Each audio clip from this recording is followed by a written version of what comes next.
Hello, hello, hello, hello. New episode from Ecom Hub.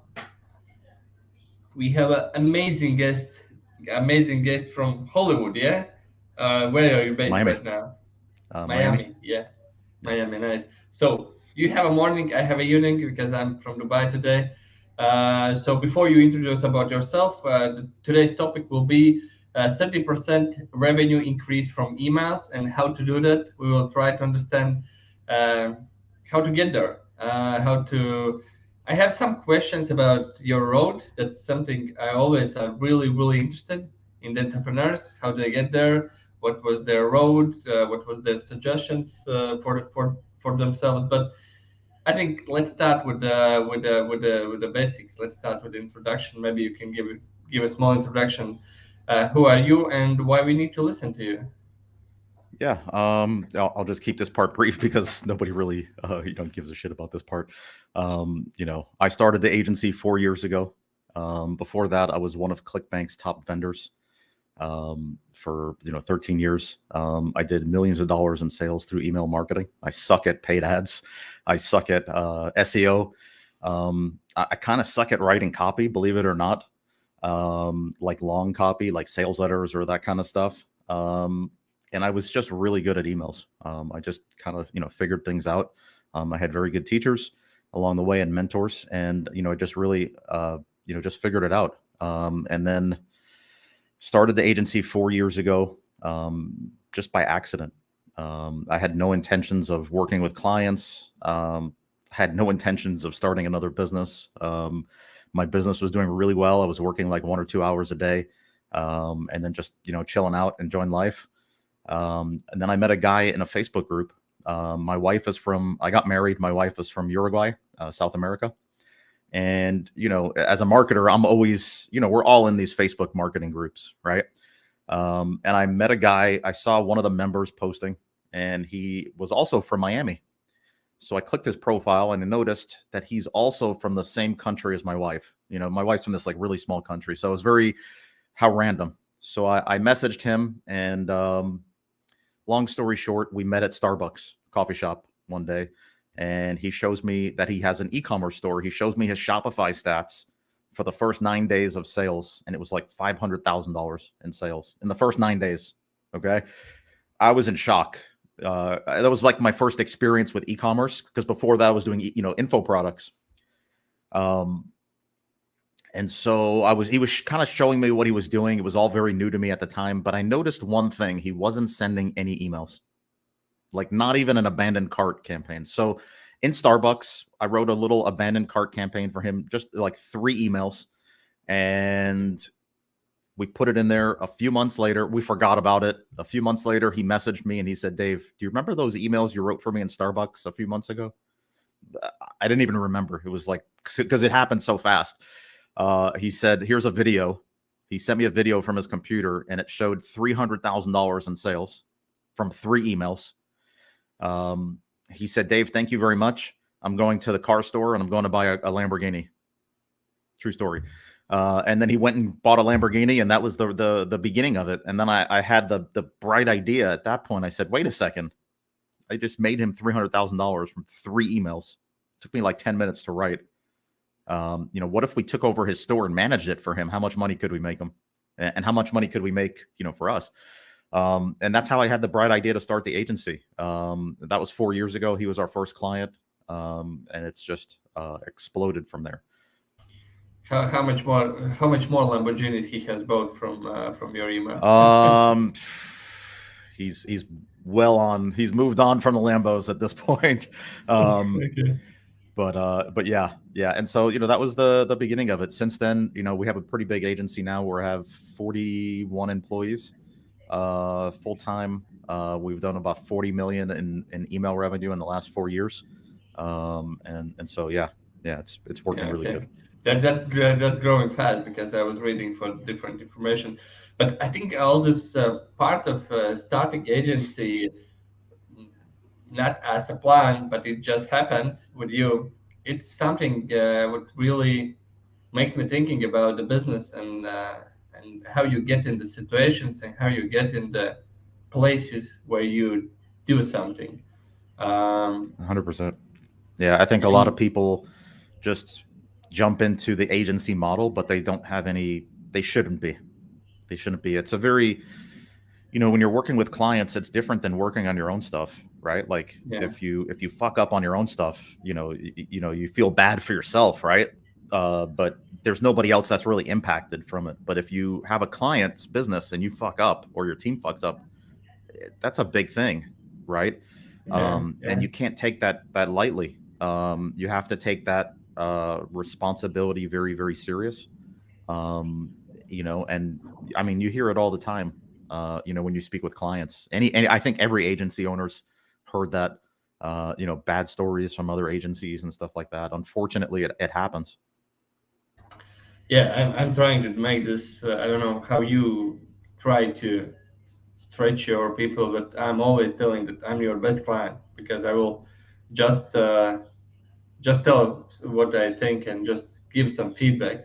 But you need to train. You need to train because working with the clients, it's a huge thing because Hmm. we were starting with our own business too. We have built our own e-commerce, and after that, as you told us, like we wasn't planning to make any agency, but it happened. Like people wanted to know the information, then you did give the information, and after that you understand that they are not executing that, they are not doing anything, and then we got to the next level. Then we understood, okay, the information is not enough, you need to do something for them. Maybe you remember something from your road where this, like, maybe the Starbucks situation was one, but maybe there was any other situations where you saw and you understood, okay, this is like my only way to go to the next step. There was some other accidents like Starbucks one. Well, I think those kind of things maybe happen a lot. I wouldn't say a lot, but I think the biggest thing is to pay attention. To when these things happen, it's very easy to just forget about them and think it's a very insignificant thing. Um, along that lines, what I noticed was, especially when I started the agency, everything just kind of flowed. And to use the analogy like a river, like the current of the river is going in this direction, and I felt like everything I was doing was easy for me. It was like I was in a kayak or a boat, and it was just whoosh. I didn't have to paddle; it was just taking me. And in other businesses that I was trying, for example, or that I did, it was like I was going the other way. I was going against the river. Everything I was like paddling, and everything I was doing was hard. And you know what I mean? Everything was a struggle. And I think that's like, the universe's way, or God's way, or whatever it is that you believe. It's the way of telling you, like, you're not in the right thing. You know what I mean? I always feel like, things will get easier. You'll flow when you're in that zone and you're in the right thing. Everything just kind of flows. Everything just comes easier. Yeah, And I noticed that happening with the agency. this is huge reason why I closed my previous business, because every deal I made was like, if there couldn't be a possibility for the problem, it was there, and it was like this. But you always don't understand, is this the situation where you need to fight to get somewhere and to overcome something, or this is the situation where you're just not in the right river or just not right in the right Yeah, place. And exactly. And that's I that's a big problem, I think. Yeah, it requires a lot of self thinking, a lot of thought, and a lot of just being honest, with what you're doing and where you're at, and being honest with not seeing things for how you want them to be, but seeing things for how they actually are. And sometimes that's a problem for people. yeah. That my advice would be to spend time in silence with yourself. But that's everyone has his own way how to find answers. Somebody plays Hmm. sports. What's maybe your way where you find answers to your biggest questions? What's your Just thinking, just spending time, and just and just thinking about it. I don't think there's any substitute for that. People have different ways of thinking about it. Some people, like you said, they play sports, but their mind is still working subconsciously. It's just kind of their way. I didn't read it. I saw this article or video, or it was like an interview with Mark Zuckerberg, the Facebook guy, and he was talking about how he can't do like a lot of different activities because his mind is still operating. Even though he's like exercising or doing yoga or whatever, his mind is still. And I can only imagine at that level, like who could, like, the stresses that we deal with is like nothing compared to like at that level, right? And for him, I think he said it was like cross country skiing, right? Like it's so physically involved. I forgot exactly what the activity was. I think it was something like cross country skiing. It was so physically demanding for him that his mind couldn't focus on anything else other than what he was doing. And that allowed him the time to like mentally to kind of think, like get away from the work stuff and really think about things so that when he went back to work, he kind of had a fresh perspective. So for everybody, it's different, right? This freshness, when you need to always come back with the freshness, you need to find the place where you find energy. And I think this could be the sport, because I have done that sport, and it's like difficult because you need to think about like so much things. There is no space for work, because if you are start thinking about work, you just fall down, and it's not cool to fall down Yeah, from 100%. skiing. Um, Okay, let's get back a little bit to the email part. We promised it 30% revenue increase from sales. How to do that? My first question is increase, because that's always what my clients tell. Okay, you will increase, or email marketing will track from existing sales 30% to their side, from tracking side.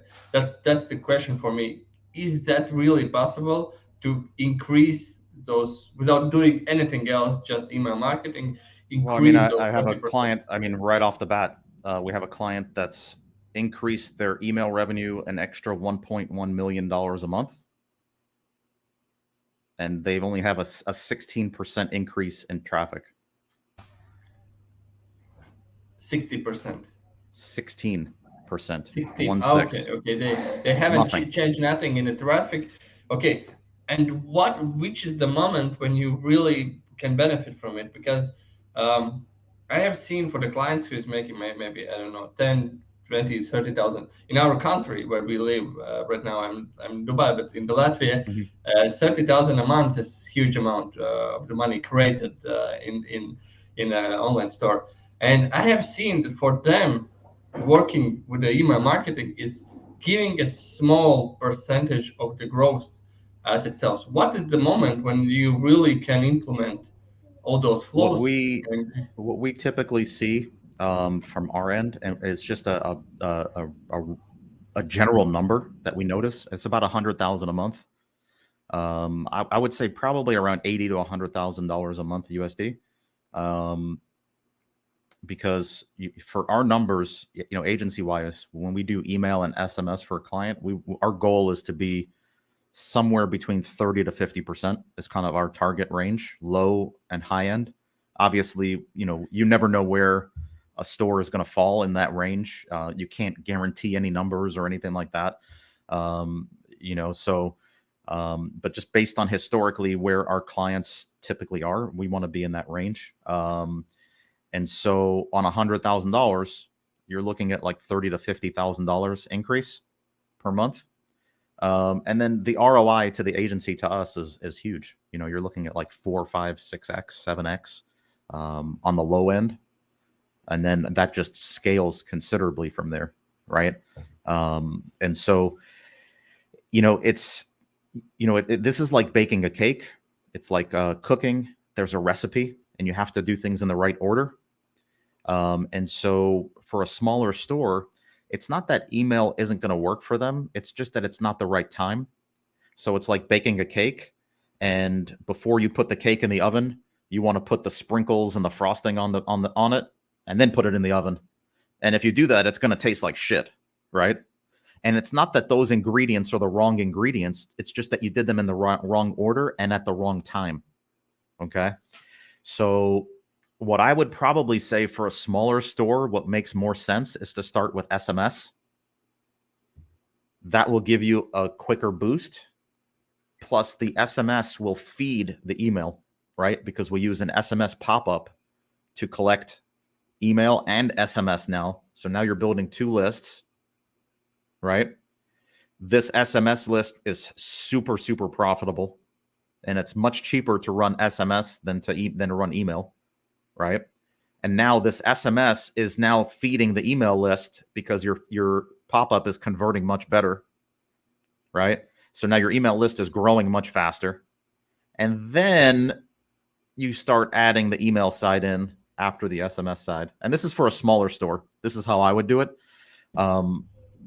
Cost-wise, for typical agency, you're probably looking maybe a third of the cost, if not more, just to run SMS versus email. So you have a much higher cost to run email because you have to design the emails, the copy, you have to implement them into Klaviyo.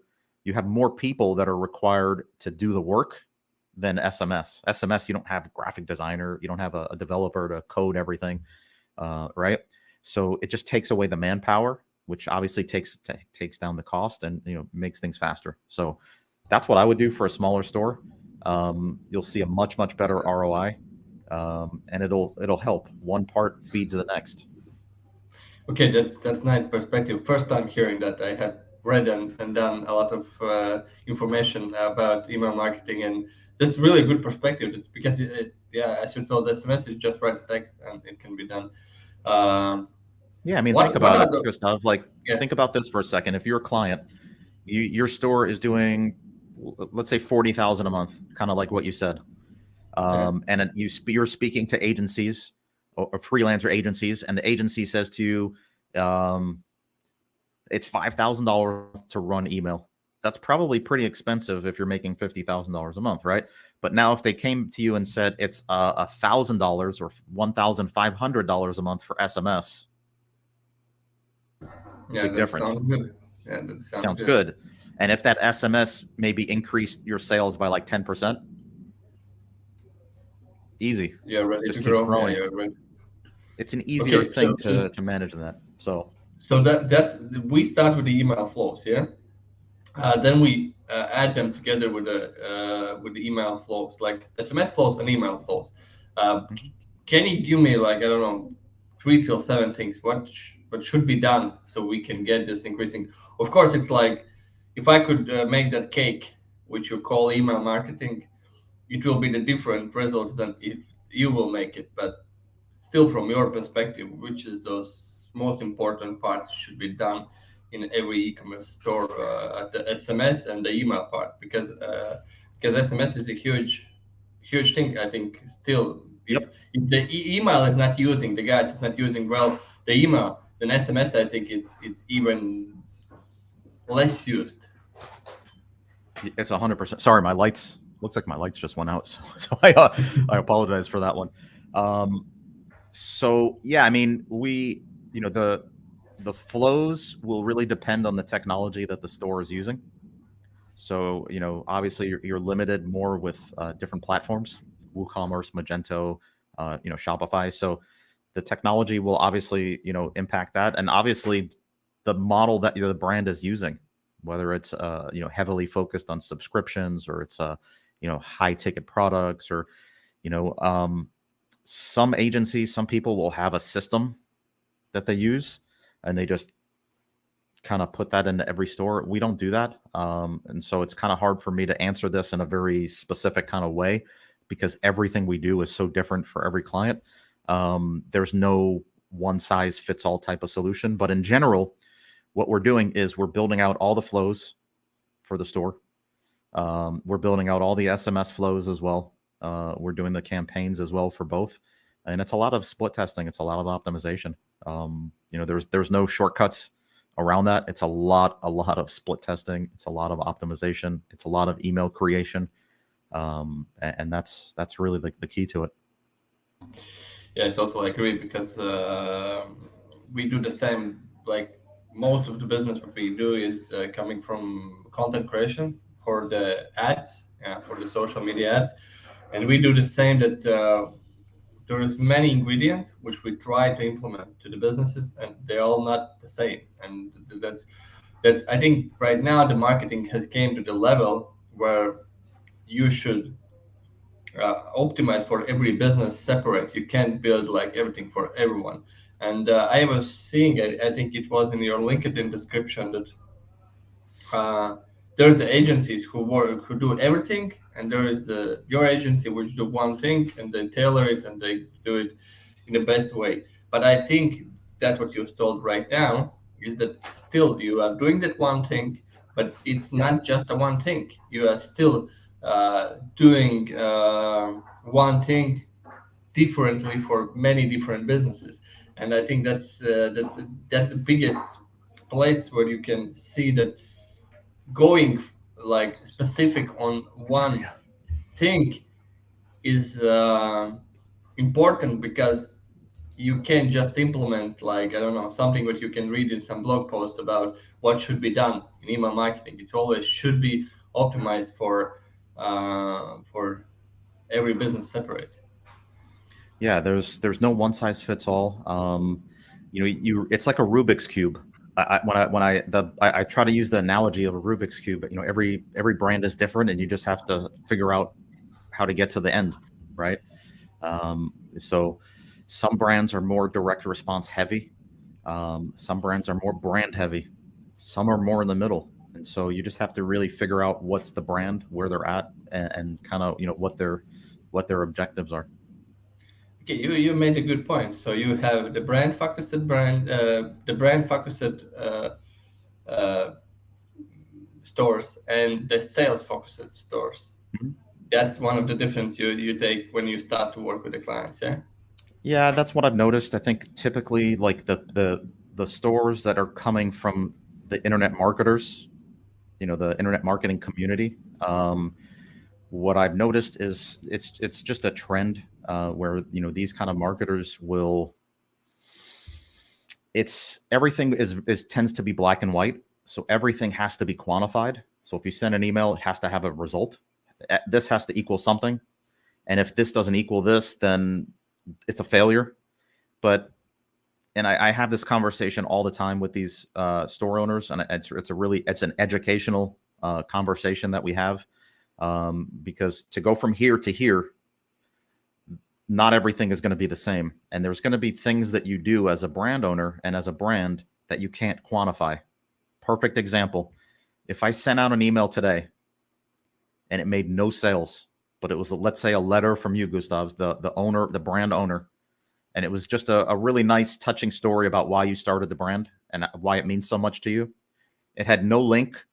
Nobody could buy anything or anything, and it made no sales that day. Okay. So you would say that these marketers would say that email was shit. It failed. We didn't make any sales. But what if in the next 2 weeks or the next 2 months, the sales have spiked by 20 or 30% overall? How do you pinpoint it? Right? And what if those increases came because people really resonated with that message from you? Right? And that really touched and connected with the audience and your audience, and it made you human to the brand. And then the brands and the people said, wow, I really like this brand now. It's not just another person or whatever it is. And they start buying. How do you quantify that? You can't.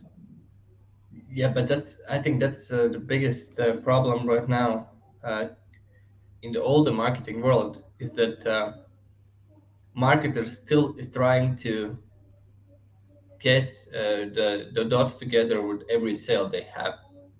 So Bingo. they don't play the game about top line revenue, which is really important part, which is only thing what matters in the end of the day. But they are trying to see, okay, this one action gave us this sale, but Right. is And this 100 ad? it only will get you to this level. You can only go so far with that mentality. And when you're building a brand, there's things that you're going to do that are not quantified. Right. Yeah. We worked with a brand. They sell supplements, and they did a licensing deal with like a big, like a cookie company. Like they make cakes and cookies. It's like 100-year-old company. They're in all the supermarkets and everything. So I think they did a licensing deal for like different flavors of like protein powders and stuff like that. And they did a whole viral campaign in New York City where they were handing out like samples, and the people looked like the drivers from this old cake company from like 1920, and people were going crazy. They videotaped everything. It was really high end. That did not make them any sales, obviously, but that was used across the board in so many different areas, on email, on social, on ads, and it crushed for them. But you can't quantify it, right? And so there's things that you're going to do. Gary Vee talks about this all the time in his videos. There's things that you're going to do that you just can't quantify. And you have to get out of this mindset of everything has to be quantified. You have to play the longer game. And so it just requires a different mindset. And, you know, sometimes it's a growth process for internet marketers. You know, I don't see that issue when we work with bigger corporate level clients. It's just a different mindset. But yeah. I shared today, Gary, with one of the reels about the guy was asking the question, hey, how to get the viral content, how to make the viral content. And he answered, you can't make a viral content because viral content is not made. It has burned in some of the process of creation, which is It happens. you need to. It happens, but it's not like something you do need your to best. focus. You do your best, you know, and you put out the best quality stuff that you feel is going to help. In his case, and you let the audience decide. The audience is the ones who decide. You know, is it viral? Is it good? Is it not? You know, it's not about us. It's not up to us to decide as the creators. You know, we're doing it for them. It's like you don't need to build something what change everything in one email, in one ad, in one something. You just need to build a system where you are getting 10, 15, 5, 20 to 25% better with every period of the time you have done something. So I think that's something what today's marketers are learning, that they can't like I was in 2017, I made like 1.5 mil with one ad, like, and it's not gonna happen anymore. It's not gonna happen like this. And all the big brands has 300, 400, 500 ads running in the same time, and they are not trying to find which ad is making the sales. They are just producing. They're just making the content. The same, I think, in the email marketing you told about testing, testing, testing. You just test. The marketing is the fancy word for testing. That's all what is marketing. We need to test. We need to build the systems where we are testing, and that's, I think that if people who's listening this one want to get those 30% of revenue from email marketing, then I think that the main thing is go and test those things. Or maybe there's something else you want to add. You know, I want to be very transparent. Not every store is going to get to 30%. Just not going to happen. You know, it really depends a lot on your business model. It depends on what you're selling. You know, what vertical you're in. You know, for example, you know, consumable products, much easier than maybe some of these kind of paintings, you know, like this artwork that you see in the background. You know, different models. So you really have to take all those things into account. You know, for example, you know, in the internet marketing space, the thing that you always hear is everybody on your list should equal $1, right, per month or something like that. And that number is so like abused and misused because, and it's you can skew the numbers. If I sell $20,000 masterminds, much easier for me to make every lead worth $1. If I sell $7 ebooks, much more difficult for me to get to that number. So you have to take these things with a grain of salt. For context, Klaviyo tells us their benchmark. So the benchmark, their average should be 20%. So if you're at 20%, Klaviyo would consider you at average. If you're under 20%, you're doing below average. If you're over 20%, you're doing above average. So that really gives you a good indicator, you know, as far as like, okay, where am I at? Where am I out in the field? Am I good? Am I bad? Am I average? You know, and that'll give you a good indicator on that side. You told 40 mil plus already made with the emails. I always love this question. What you would tell yourself 4 years ago when you were starting this one? What would be the one thing that you would tell to yourself in that time? Nothing. I think I was very well prepared. Yeah. I think Nothing. I mean, it's been a rocket ship. Um, for us, as just for context, we've doubled every year for 4 years. So you can imagine I mean, it started with me and my partner, and now we're at like 41. So um, yeah, there's nothing. I think I was very well prepared when I started, and I don't think we could have done any better, considering everything we've been through. Um, yeah, Nice, nice. That's a good saying. That's yeah, that's good. Um, from my but that's side, remember, it's not my first business. It's not my first time working with clients either. yeah, You know what I mean? And that's why I said a lot of people just don't have the place of starting an agency. They're not in the right frame of mind, or skill wise, they're just not there. For me, it's important to be proficient in what you're doing before you do it for other people. So for me, I made millions of dollars for myself before I decided to work with a client ever. And I think a lot of people have it the other way around. They just get a course, they see a YouTube video, and they just decide, hey, I'm going to do this. This is the hot thing right now. I'm going to do a lead gen agency for Facebook ads, and that's the hot thing. And so many things happen. I hear it. I see all the Facebook groups. I get all the messages, deep private DMs from agency owners freaking out, like, holy shit, what am I doing? I need help with this, blah blah blah blah blah. And I'm like, dude, what are you doing, man? You shouldn't be an agency owner. You shouldn't be working with clients, man. You should be maybe working at an agency and learning first, or learning how to do it first for yourself, so you don't make these mistakes on client accounts. Yeah, I really feel you because I see that right now. And what is the biggest value I can give to my colleagues in agency is that I have been in the business side for many, many years. And I'm always seeing any situation as a business owner, what I would think or what I would ask if I would be the business owner who would be provided this kind of the service or this kind of the answer or this kind of the it's a analytic data, very like anything. you have such a unique perspective on that because you were the client before. You were them, right? And so you have the empathy for where they're at because you were there too, and you can communicate that empathy in a way that will connect you with them, right? That somebody else just can't do. And so that's really important. Um, but you said something else, and so for us, to give you context, my business partner was the head of marketing of e-commerce for an 8-figure e-commerce brand. So he ran a team doing exactly what we're doing now, but he did it internally for one brand, and now he's doing it. So what we do is we take that same approach of we're the director of e-commerce for this brand, we're the director of marketing for the brand. What would we do? And it's a very different thought process than we're the agency, we're just doing email.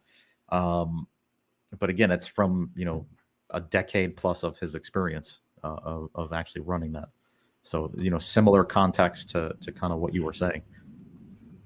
Yeah, 100% agree that if you have done it once or for one thing, like for one brand, it's not the same, but you can find a way how to build the same for many brands. And that's something what agency owners is maybe losing or not getting this information how to do this for one brand. And if somebody is listening here who want to go in agency business, I always suggest go into the real business where you can be a marketing director, where you can be somebody who helps the brand to go Yep. online or do something. Learn those things as being in the team for one brand, and then go out from that and start to build something for yourself. Because I really remember my father told me, like, when I was in the first job, I was like, after 1 month, I was like, okay, I understand everything. I will build my own business in right now. He was telling me, please stay 1 year in this work. You will learn many things, which you can after that implement into your business. So this is like a huge suggestion for anyone.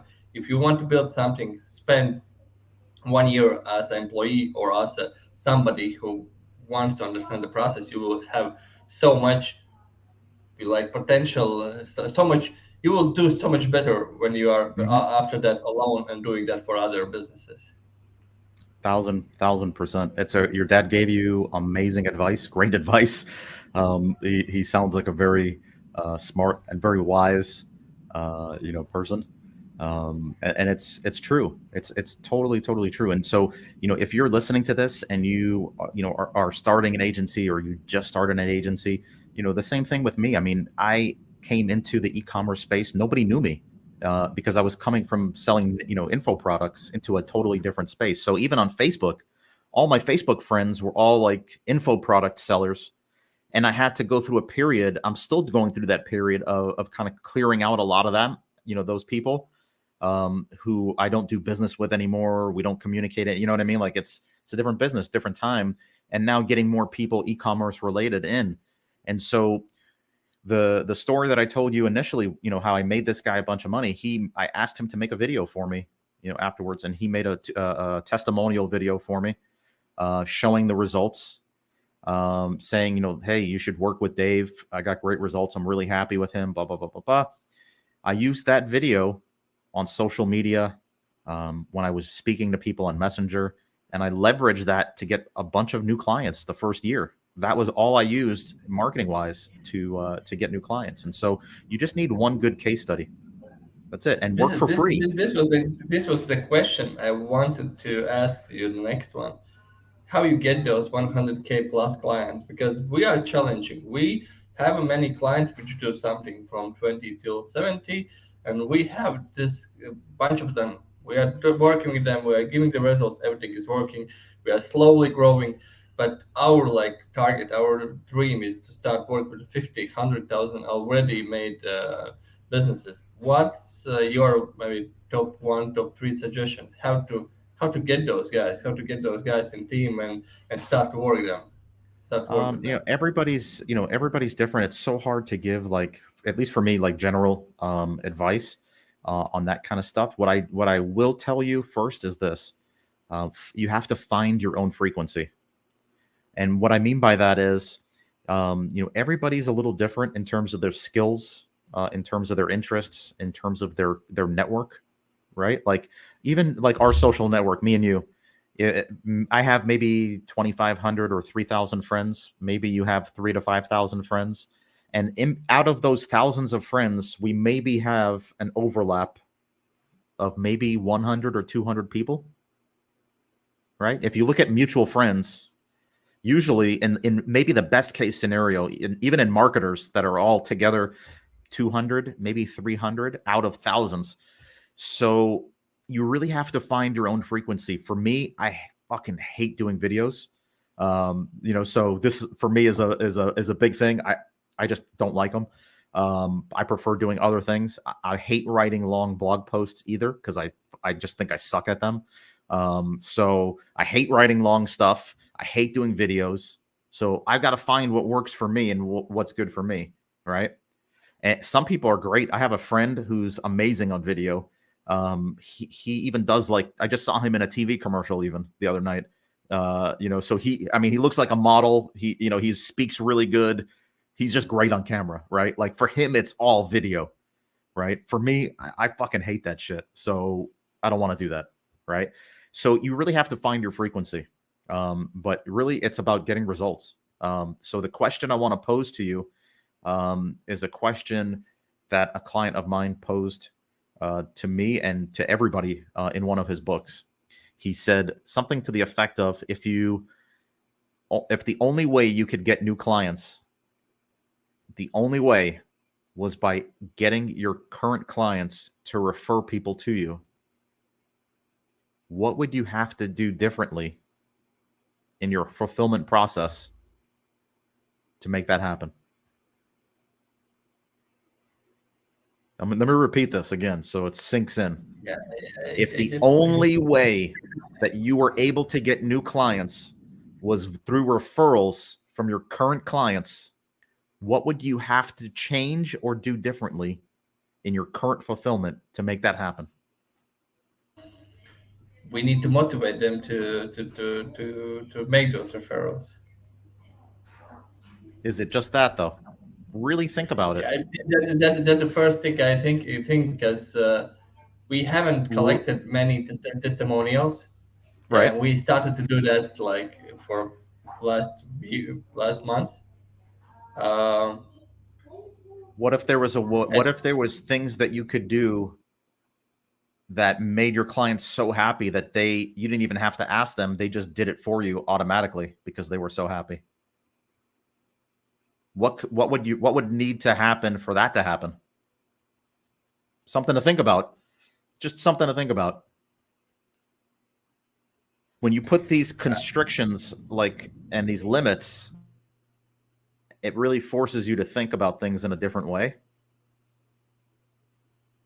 Right? And these are artificial limits. Obviously, you can get more clients than other ways, right? But if that was the only way, right? Like, let's literally choke to the point where, it has to work. This has to be efficient and work, and then we can expand, right? Because once you fix that thing, and now you have clients happy and referring and doing that, every client you bring in is going to equal 2 or 3 clients now, or more, maybe 4, right? So that's the easiest way to multiply. Start closest to where you're at. yeah, I agree. This is amazing. I will ask this question to my team. What we need to do to get those referrals? Yeah, that's good. This is really good point. What would you need to change or do differently? I think the book is $100 million offers from Alex Hormozi. I'm pretty sure I got that from his book or a conversation I had with him about that. I think you didn't get from that book, because I have read that book, and I think there wasn't this quote. Yeah, but maybe I it wasn't might have been ready. from the book. Maybe it I might have wasn't. So might you have been was from a you conversation I had with him. You met Hormozi, yeah? I write their gym launch emails for the last couple of years. So yeah. Oh, yeah, that's nice. That's a good client. That's a good referral you can get. yeah, Okay, nice. yeah. And same thing. Get referrals. Get referrals. Yeah, that's good. So you have done a good work. You go. This kind of the clients is, I think, something what people dream of, and this your question will be something I will put out there 100%, and we'll try to get back. We are doing those e-commerce news every week, and maybe I will implement this question into this news, and we will ask ourselves in this lives what we can do differently or change. You know what Tony Robbins always says, like, better questions gives you better answers. So you have to ask just better questions, or maybe different. I don't like the word better because it's kind of, one is better than the other, but just ask different questions and a different thought process. It's very easy for us, especially entrepreneurs working online or working from home or working in a small office. We get in the circle. We get in our little circle or day-to-day or weekly routine or thinking. And the only way you get out of this is maybe by going to an event and getting out of your circle. And that's why going to events is so powerful, because you're out of your circle and you're meeting different things, you're absorbing information, and now you can take that back into your thing. But it's just, you just have to, break the cycle, right? And think differently, get outside input from other places. I'm really thankful for you about this quote. This is something huge. I think this is the biggest quote I have taken from my life so far. But yeah, it's always like, when a student is ready, master will come, or when you are ready, the question will come, and you will find the new answers, and you will change something. So maybe there's one thing on the finish line, what you would like to give away from your experience, because you're growing the business, it grows X2 every year. You have a huge client, so maybe there's something you want to give away, some idea or some motivational part for those who is just going there, just trying to be there, just trying to find their best place. I've had this conversation with other email agency owners who do the same exact thing that we do, and so it's a very interesting question. And it's something that I think of too. I look at people that are ahead of me and see kind of where they're at. And it's really interesting. I don't think I really saw too many differences. Maybe one or two slight differences. They just seemed like they were farther ahead. Like they just had more time just running than I did, which is true. They maybe started 2 years before I started the agency. So they were obviously 2 years further ahead. And it's the same thing for people that are maybe behind me. I just was at an agency event maybe like 3 weeks ago. I was talking to a friend who has an email agency. He's doing maybe about a third of the numbers that we're doing, but his numbers are pretty much accurate with ours. It's just he needs more time to grow it, right? And so it's really, you have to be patient. I know we live in a society of instant gratification, and I have no patience whatsoever. But I've learned that you have to be patient. Things take time, and not everything happens, at the snap of a finger. You have to, play the long game with this, and it just takes time.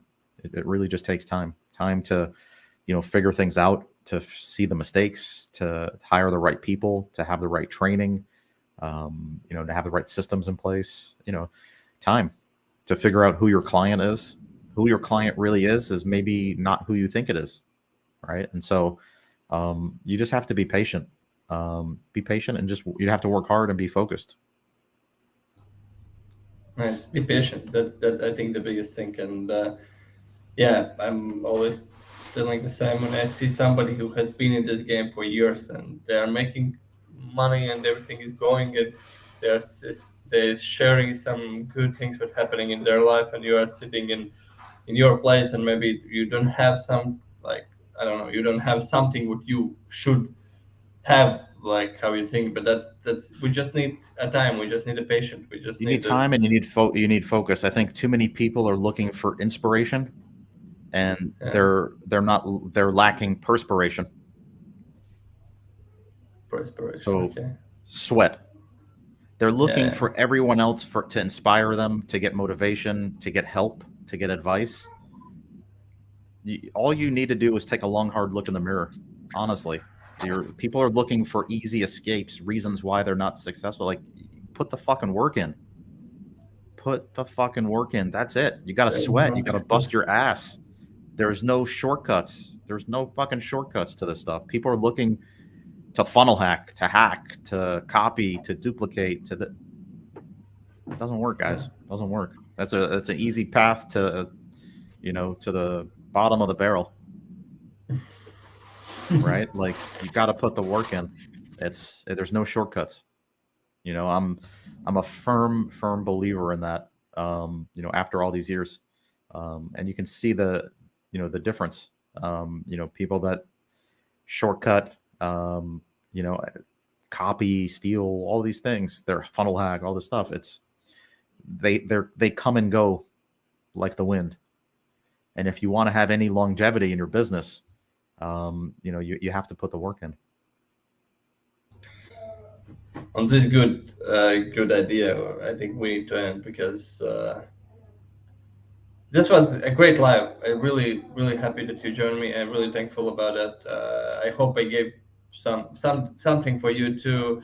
I see that you are a few years running more than we are running, and I'm really happy about you. Really happy that you